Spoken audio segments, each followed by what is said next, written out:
인사하지 않겠습니다. 인사하면 옆에 사람도 침 튀기니까. 조심하는 게 좋죠.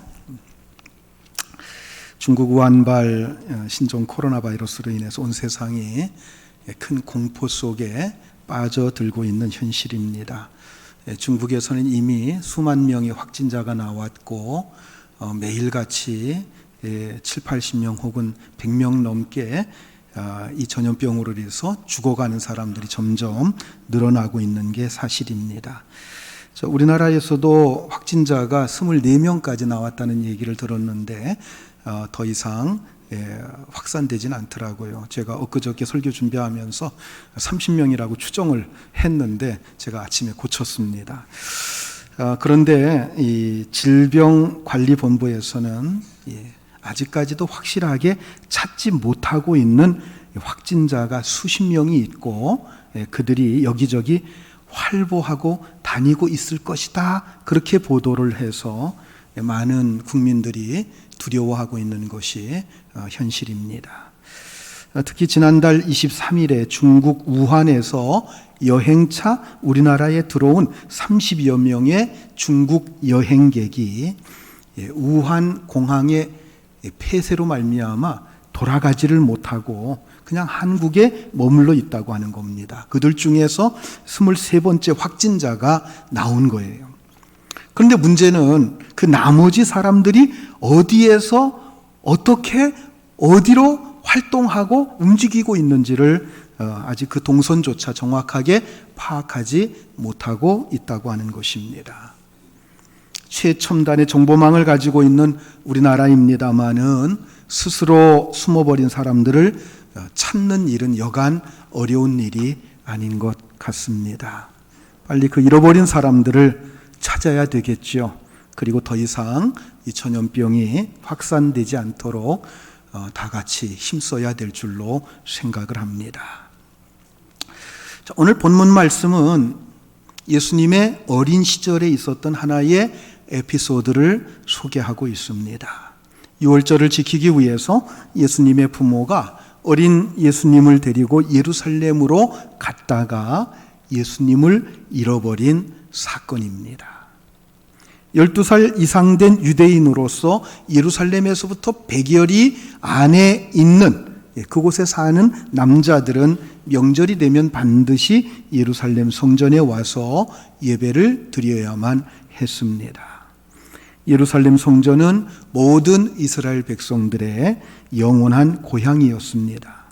그래서 여러 나라에 흩어져 살고 있던 유대인들도 일생에 단 한 번만이라도 예루살렘으로 순례하는 것, 이것을 일생의 꿈으로 여기면서 그렇게 살아가고 있었다고 하는 것입니다.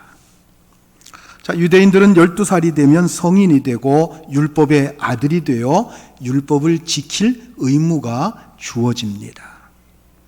예수님도 12살이 되던 해에 처음으로 유월절 절기를 지키기 위해서 부모님과 함께 예루살렘을 방문하셨습니다.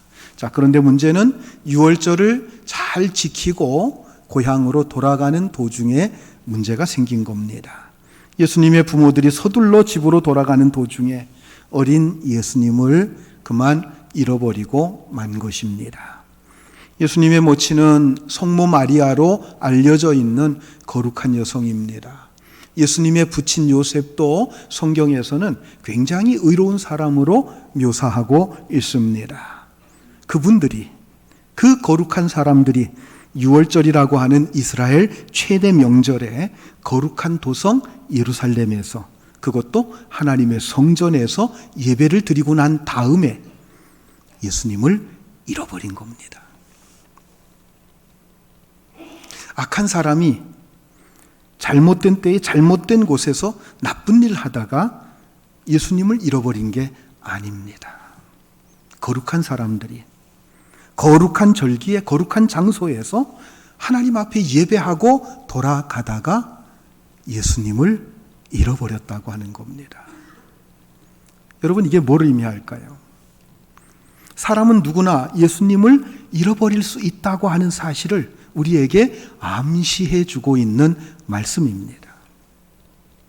예수님 당시 6월절이 되면 동서남북 사방으로부터 예루살렘으로 모여드는 그 인파가 보통 100만 명 이상, 많게는 200만 명까지 그 수를 그렇게 표현하기도 하는 그런 역사학자들도 있습니다. 그러니까 그렇게 크지 않은 예루살렘 도성 안에 100만 명 이상, 200만 명까지 모였다라고 하면 그곳이야말로 굉장히 혼잡하기 이를 데 없는 그런 곳이 될 수밖에 없습니다. 예루살렘 도성이 크기가 얼마나 될까요? 옛날에 우리 이 경주, 서라벌 이 크기하고 크게 다르지 않다고 저는 생각을 합니다.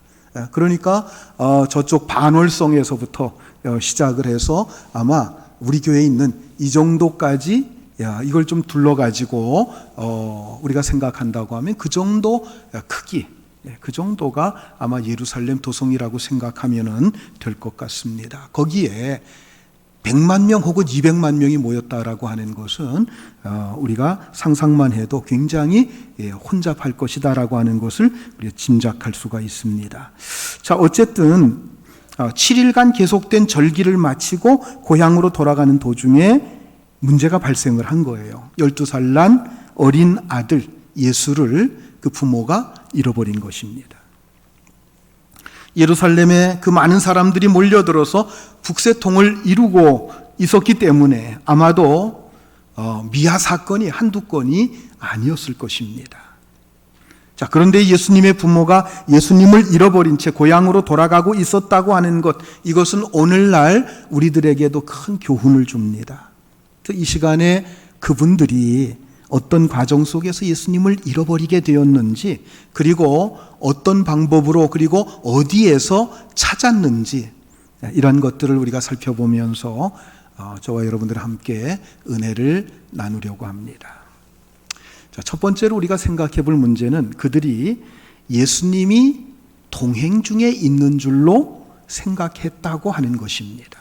자, 본문 43절, 44절 같이 읽습니다. 그 날들을 마치고 돌아갈 때에 아이 예수는 예루살렘에 머무셨더라. 그 부모는 이를 알지 못하고 동행 중에 있는 줄로 생각하고 하룻길을 간 후 친족과 아는 자 중에서 찾되. 아마 마리아는 그렇게 생각을 했을 거예요. 지 아빠하고 같이 오겠지. 또 요셉은 그렇게 생각할 거예요. 뭐 엄마 손잡고 오겠지. 그런데 부부가 서로가 만났습니다. 그때는 무슨 생각을 했을까요? 아마 이모나 삼촌이나 이웃 사람들과 함께 어울려서 오고 있겠지. 이렇게 생각을 한 것입니다. 지금부터 한 20, 30년 전에 만들어진 영화입니다.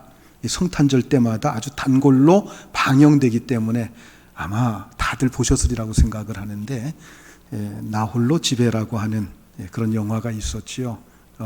어린 꼬마가 혼자 집에 남아있다가 도적들을 아주 통쾌하게 물리치는 오락 영화입니다. 시카고에 살고 있는 대가족 식구들이요, 성탄절 휴가철을 맞아서 프랑스로 여행을 떠나게 되었습니다.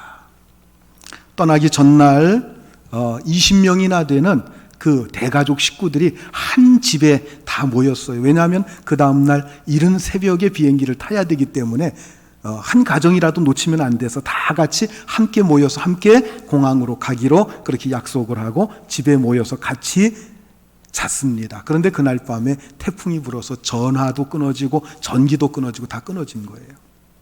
그래서 아침에 알람이 제대로 울려지질 않아가지고 그만 허둥대면서 급하게 챙겨가지고 떠나는 바람에 3층 다락방에서 자고 있던 어린 아들 케빈을 두고 간 겁니다. 비행기를 타고 대서양을 건너서 이렇게 가고 있는 비행기 안에서 케빈 엄마가 뭔가 마음이 허전한 거예요. 뭔가 빠뜨린 것 같습니다.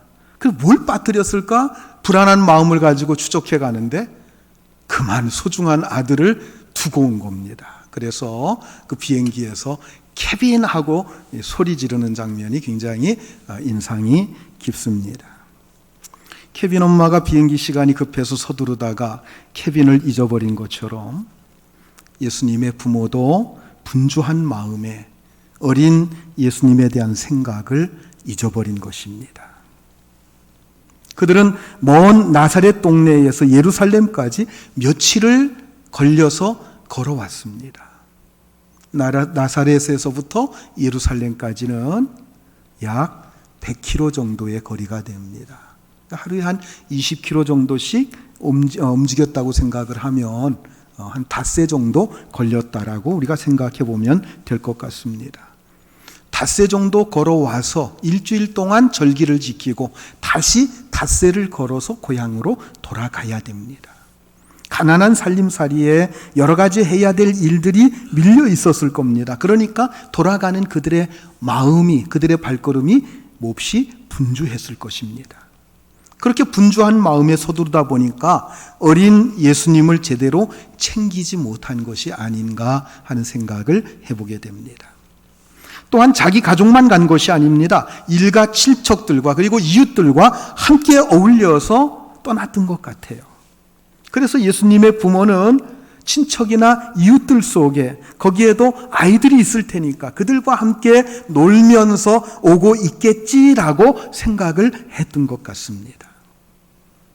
즉 누가 잘 챙겨서 데리고 오겠지 이렇게 막연한 생각을 하면서 사람들을 믿고 갔다고 하는 거예요.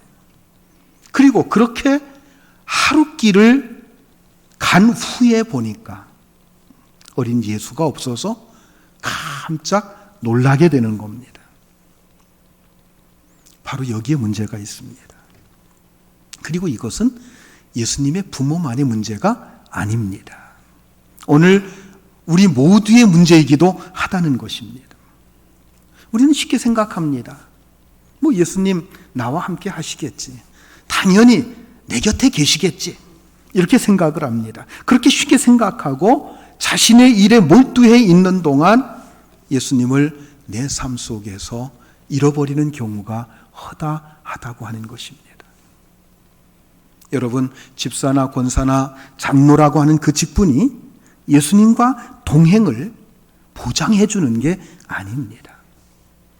때로는 우리가 목장의 목자를 하고 찬양대를 하고 교사를 하고 어떤 봉사의 일을 열심히 하면서도 예수님을 잃어버릴 수 있다고 하는 사실을 우리가 명심해야 됩니다. 그러므로 우리는 늘 내 삶의 중심이 예수님을 향해 있는지, 내 삶을 주님께서 주관하고 있는지, 진정 주님이 나의 주인이 되시고 나의 통치자가 되고 있는지 우리는 늘 살펴야 될 줄로 믿습니다. 요한계시록 3장 20절 말씀 우리 같이 한번 읽습니다. 볼지어다 내가 문 밖에 서서 두드리노니 누구든지 내 음성을 듣고 문을 열면 내가 그에게로 들어가 그와 더불어 먹고 그는 나와 더불어 먹으리라. 예수님께서 문을 두드린다고 그랬어요. 어떤 문을 두드리십니까? 여러분 집에 대문을 두드리십니까? 아니죠. 여러분들의 마음의 문을 두드리십니다. 주님께서는 우리 속에 들어오셔서 우리와 함께 하시고 우리와 함께 먹고 마시며 우리와 함께 사시기를 간절히 소망하십니다.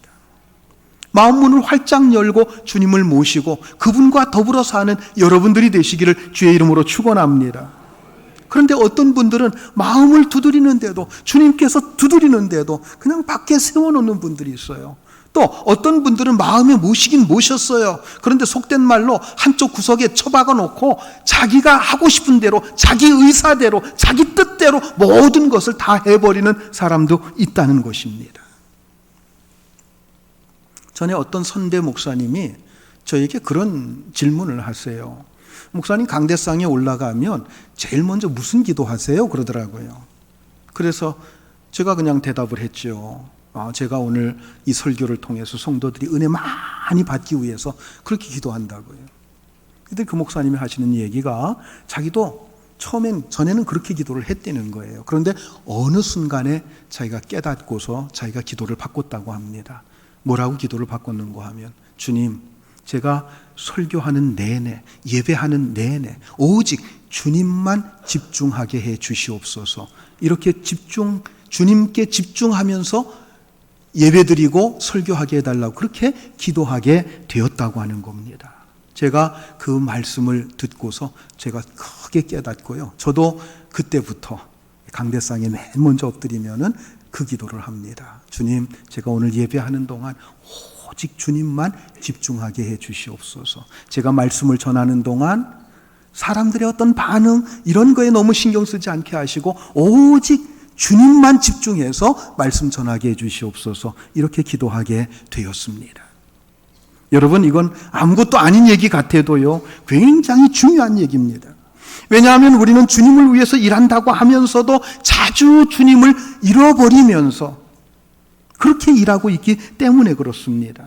교회를 위해서 일하고 분명히 하나님의 종이 되어 일한다고 하면서도 어느 순간에 내가 주인이 되어 있습니다. 그래서 내 기분, 내 감정 거기에 충실한 거예요. 벌써 내 속에는 주님이 안 계신 겁니다. 그렇다고 한다면 더 이상 그 일은 주님의 일이 아닙니다. 그저 내 일일 뿐입니다. 사랑하는 성도 여러분, 무슨 일을 하든지 오직 주님께 집중하시는 여러분들이 되시기를 바랍니다. 주님의 말씀을 듣고 기도하면서 무슨 일이든지 주님과 늘 상의하고 의논하면서 그 모든 일들을 해나가는 성도들이 되시기를 주의 이름으로 축원합니다. 자, 오늘 본문을 통해서 우리가 두 번째로 생각해 볼 것은요, 그 부모가 친족과 아는 자들 중에서 어린 예수를 찾았지만 찾지 못했다고 하는 겁니다. 오늘 본문 44, 45절 같이 읽습니다. 동행 중에 있는 줄로 생각하고 하룻길을 간 후 친족과 아는 자 중에서 찾되 만나지 못하며 찾으면서 예루살렘에 돌아갔더니. 우리가 어떤 물건을 잃어버렸을 때 맨 먼저 해야 될 게 뭐죠? 내가 어디서 잃어버렸을까? 그걸 생각하는 거예요. 그러면서 지금까지 자기가 어디로 어떻게 움직였는지 그것을 하나하나 추적해 나가야 됩니다. 자, 그런데 예수님의 부모는 언제 어디서 예수님을 잃어버렸는지 전혀 알지 못했습니다. 그래서 어린 예수님을 찾을 수가 없었습니다. 신앙생활을 건성으로 하는 사람들이라면 누구나 마찬가지입니다. 언제 어디서 무엇을 하다가 예수님을 잃어버렸는지조차 알지 못합니다. 그래서 찾지 못하는 거예요. 예수님의 부모는 친족과 아는 자들 중에서 찾았습니다. 그런데 거기에 예수님이 안 계셨습니다. 여러분, 오늘날 많은 사람들이 인생의 행복과 즐거움을 찾아 헤맵니다. 어떻게 살아야 인생이 즐겁고 행복한가 하는 것, 그것이 사람들의 가장 큰 이슈입니다. 먹을 것이 없어서 굶주릴 때에는 어떻게 하든 돈을 많이 벌어야 행복해질 수 있다라고 생각을 했습니다. 그래서 돈을 많이 벌기 위해서 얼마나 많은 노력을 하는지 몰라요. 독일의 광부로 가고 간호사로 가고 $5 벌기 위해서 뜨거운 중동 사막 지역에도 가고 많이 달려갔습니다. 열심히 직장 다니고 열심히 장사해서 이제 먹고 살만해졌어요? 그랬는데 보니까 몸도 망가지고 마음도 망가지고 다 망가진 거예요. 그래서 언제부터인가 웰빙 바람이 불기 시작합니다. 건강한 게 최고야. 건강해야 돼. 그리고 여러 가지 문화생활 이런 것들 즐겨야 돼. 그래서 건강, 좋은 먹거리 찾아서 여기저기 쫓아다니는 그게 일상이 되어버렸어요. 여러 가지 문화생활을 하고 뭔가 수준 높은 삶을 찾고자 해서 애쓰는 사람들이 많아졌습니다. 그러나 여러분, 우리 인생은요, 어거스틴이 말한 대로 하나님이 지으셨기 때문에 우리가 하나님 앞에 돌아오기까지는 참된 안식이나 참된 행복이나 참된 인생의 의미를 찾을 수 없다고 하는 사실입니다. 오직 하나님만이, 오직 예수 그리스도만이 우리에게 참된 행복과 기쁨을 주시는 줄 믿으시기 바랍니다. 예수님의 부모는 친족과 아는 자들 중에서 예수님을 찾았습니다. 그러나 찾지 못했습니다. 여러분, 친족이 누굽니까? 아는 자가 누굽니까? 친족이라고 하는 것은 피를 나눈 혈연 관계를 의미합니다. 아는 자란 뭡니까? 평소에 인간관계를 맺고 살아온 학연이나 지연 관계, 이런 관계들을 말합니다. 물론 우리가 이 세상을 살아가려고 한다면 이런 인간관계가 굉장히 중요합니다. 그것을 무시한 채 나 혼자 독불장군처럼 살 수는 없어요. 그러니까 친족과 아는 자란 어떤 문제나 어려움이 있을 때 도움을 청할 수 있고 도움을 줄 수 있는 관계라고 하는 것은 분명한 사실입니다. 그런데 여러분, 문제는 그들 중에 예수가 없다는 겁니다. 여기서 우리는 우리 주변 사람들을 좀 살펴볼 필요가 있어요. 그들 속에서 예수를 만날 수 있는가? 그들과 만나면 예수에 대해서 이야기를 나눌 수 있는가? 여러분들이 명절이 되어서 가족들을 만나서, 그리고 일가 친족들을 만나서 같이 이야기를 나눌 때 예수님에 대한 이야기가 그 화두의 중심이 되고 있습니까? 그들이 그 이야기를 여러분들이 꺼낼 때 그 이야기를 진지하게 들어주고 있습니까? 만일 그렇지 못하다고 한다면 여러분, 그렇게 될 수 있기 위해서 기도하셔야 돼요. 그런 집안의 분위기가 이루어지기 위해서 기도하고 그들을 전도하고 힘써야 될 줄로 믿으시기 바랍니다.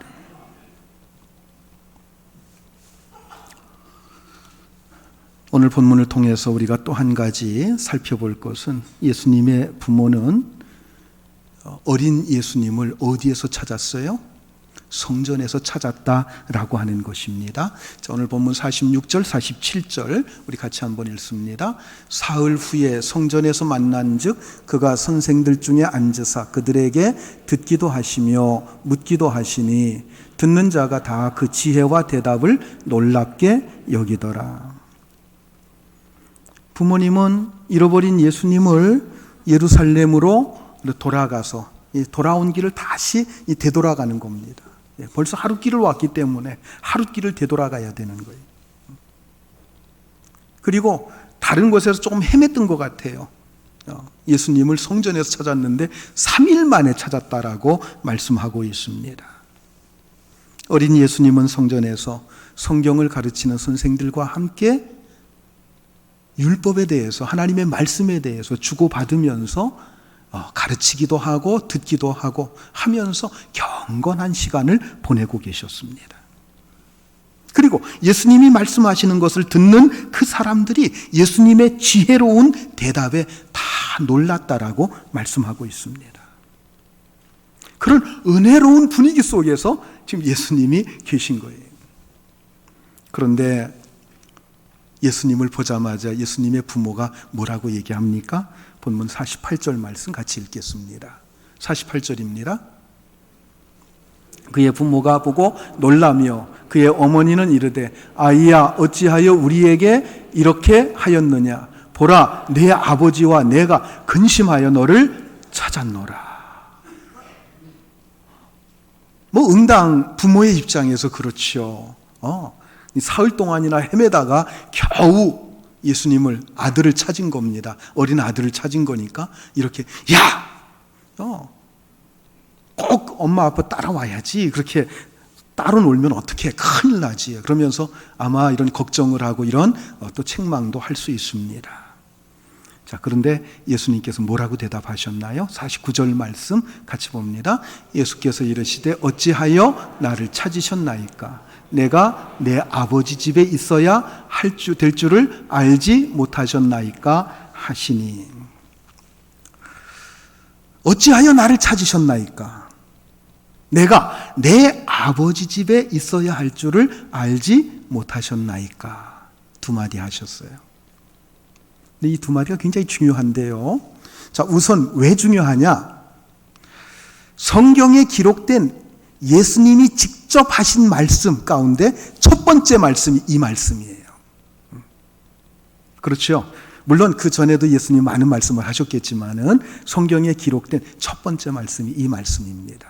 그 말씀이 뭐예요? 어찌하여 나를 찾으셨나이까? 내가 내 아버지 집에 있어야 할 줄을 알지 못하셨나이까? 여러분, 이 말씀은 예수님께서 자기 부모에게 자신의 탄생에 대해서 상기시키시는 말씀입니다.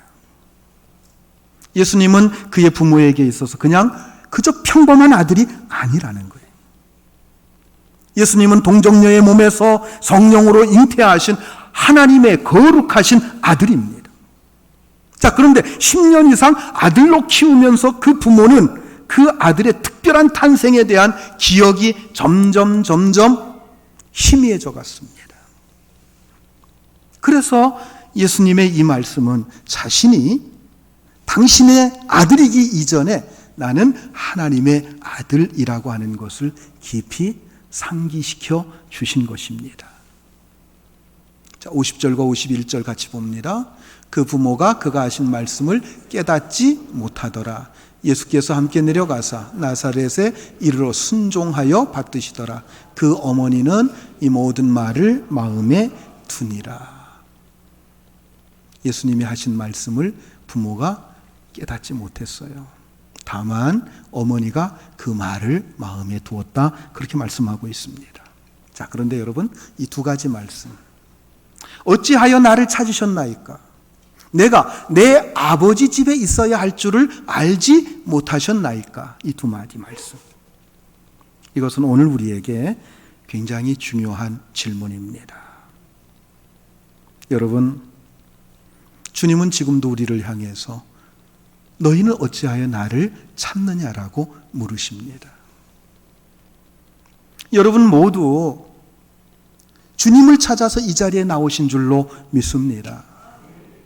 그렇다고 한다면 여러분들은 어째서, 무엇 때문에 주님을 찾고 있습니까? 한때 세례 요한을 따르다가 지금은 예수님을 따르고 있는 유대인들을 향해서 예수님께서 이렇게 말씀을 하셨습니다. 마태복음 11장 7절로 9절까지 우리 같이 한번 읽겠습니다. 그들이 떠나매 예수께서 무리에게 한 요한에 대하여 말씀하시되 너희가 무엇을 보려고 광야에 나갔더냐? 바람에 흔들리는 갈대냐? 그러면 너희가 무엇을 보려고 나갔더냐? 부드러운 옷 입은 사람이냐? 부드러운 옷을 입은 사람들은 왕궁에 있느니라. 그 다음 띄워주세요. 그러면 너희가 어찌하여 나갔더냐? 선지자를 보기 위함이었더냐? 옳다, 내가 너희에게 이르노니 선지자보다 더 나은 자니라. 세례 요한이 광야에 있을 때 너희가 무엇을 보려고 광야에 나갔느냐? 바람에 흔들리는 갈대냐? 아름다운 옷 입은 사람이냐? 그게 아니지 않느냐? 너희가 광야로 나간 것은 선지자를 만나기 위함이 아니냐? 내가 그 선지자들보다 나은 자다. 지금 그렇게 말씀하고 있습니다. 여러분, 이 말씀은 도대체 너희가 세례 요한을 찾아 나서고 지금 또 나를 찾아온 이유가 무엇이냐는 거예요. 바람에 흔들리는 갈대냐? 화려한 옷 입은 사람이냐? 그게 아니지 않느냐? 선지자를 보기 위해서 나온 것이 아니겠느냐? 여러분, 무엇을 위해서 이 자리에 나오셨습니까? 세상의 부귀영화를 얻기 위해서 나오셨습니까? 하나님 앞에 나아가서 예배를 잘 드려야 내 사업이 더 잘 될 것 같아서 나오셨나요? 내 병이 나을 것 같아서 나오셨나요? 내가 좀 더 많은 지식을 얻고 지혜를 얻어서 인생을 멋지게 살아가기 위해서 그런 목적을 가지고 나오셨나요? 여러분, 그렇다라고 한다면 여러분들은 번지수를 잘못 찾아오신 것입니다. 고린도전서 1장 22절로 24절까지 우리 같이 한번 읽겠습니다. 유대인은 표적을 구하고 헬라인은 지혜를 찾으나 우리는 십자가에 못 박힌 그리스도를 전하니 유대인에게는 거리끼는 것이요 이방인에게는 미련한 것이로되 오직 부르심을 받은 자들에게는 유대인이나 헬라인이나 그리스도는 하나님의 능력이요 하나님의 지혜니라. 바울 당시의 유대인들은 표적이나 능력을 찾는 사람들입니다. 그리고 헬라인들은 굉장히 철학적인 것을 좋아하는 사람이고 인간의 지혜를 구하는 사람들입니다. 그래서 인간의 지식과 인간의 지혜를 여기저기 찾아다니는 사람들이 헬라 사람들이에요. 그들에게 있어서 예수님이 십자가에 죽으신 것, 이것은 유대인들에게는 굉장히 무능하고 비참한 것입니다. 그들은 기적을 바라고 어떤 능력이 나타나고 이런 표적을 보고 그랬는데 힘없이 십자가에 죄수로 죽은 그 예수는 참 무능하고 보잘것없는 존재입니다. 헬라인들에게는 아주 무식하고 미련한 죽음이라고 생각을 한 거예요. 뭐하러 그렇게 십자가에 죽어? 그러나 십자가는 하나님께서 우리 인간을 구원하시기 위해 사용하신 하나님의 놀라운 방법이라는 겁니다. 그러므로 이 십자가보다 이 세상에서 더 놀라운 표적은 없고 이 십자가보다도 이 세상에서 더 놀라운 지혜와 능력은 없습니다.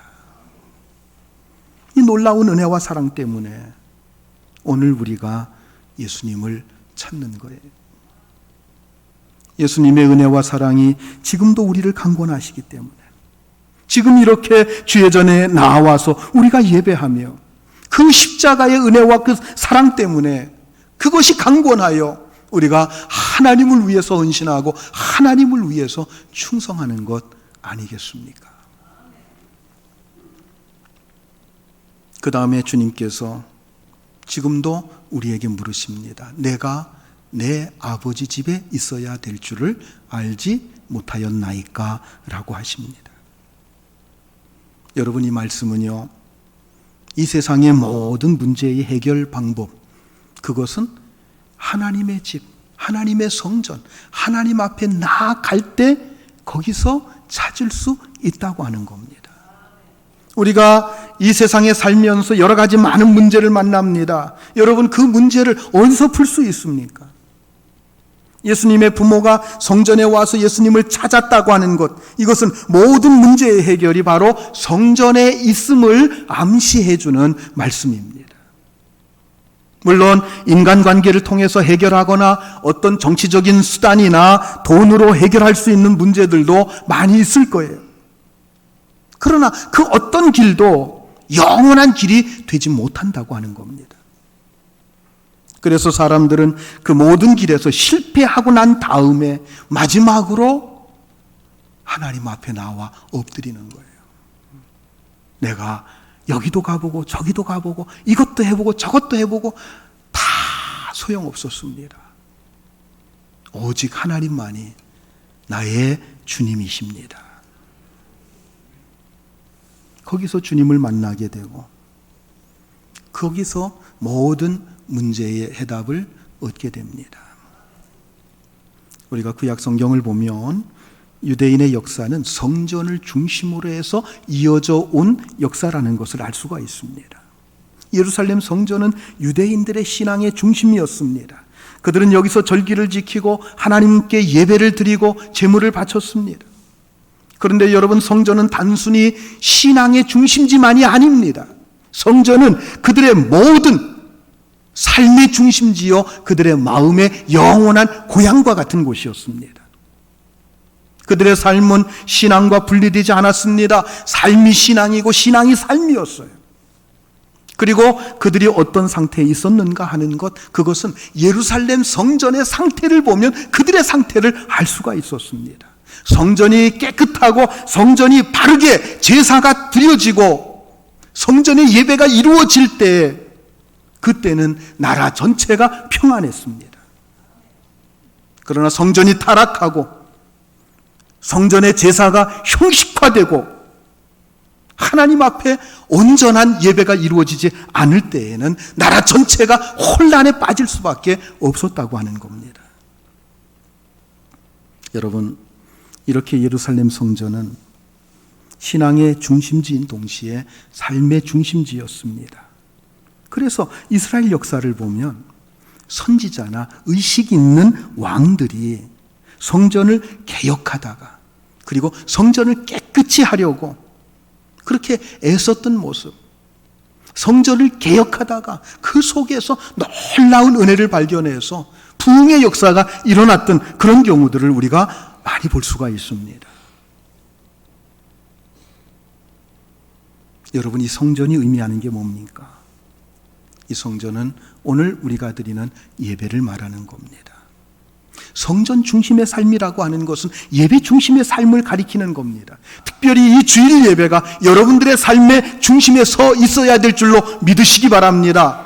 주일 예배를 소홀히 하고 여러분들의 가정이나 직장이나 삶이 절대로 잘 되지 않습니다. 모든 하나님의 은혜와 축복이 여러분 이 주일 예배를 통해서 흘러가는 줄 믿으시기 바랍니다.